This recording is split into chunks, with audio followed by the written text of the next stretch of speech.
सफलता पाउनु भएको छैन होला। तपाईको योजनाहरू सबै फेल भइरहेको होला।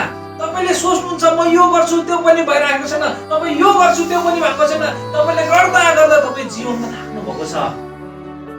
तर जब तपाई परमेश्वरको उपस्थितिमा तपाई आउनुहुन्छ, परमेश्वरको उपस्थितिले परमेश्वरको आवाजलाई तपाई सुन्नुहुन्छ, तपाईले त्यहाँबाट तपाईले के हुन्छ?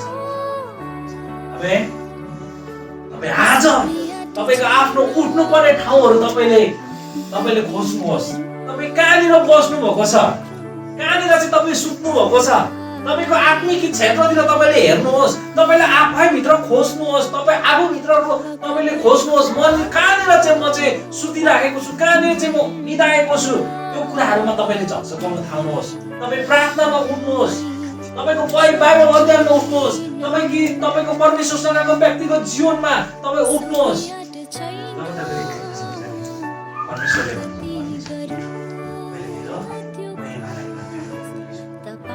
यहाँनिर तपाईले हुन्छ के भन्दैछ भने चाहिँ तमाथि तेरो प्रकाश आएको छ, परमप्रभुको महिमा तमाथि उदाएको छ।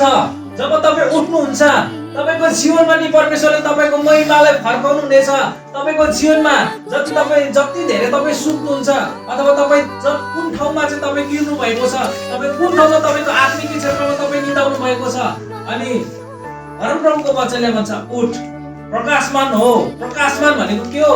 प्रकाशमान भनेको चाहिँ चम्किनु, तपाईँ चाहिँ प्रकाशमान हुनु। अनि किनकि तेरो प्रकाश आएको छ, परमप्रभुको महिमा तमाथि उदाएको छ।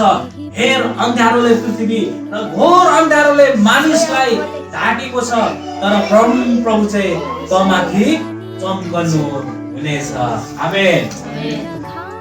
जब तपाईँ उठ्नुहुन्छ,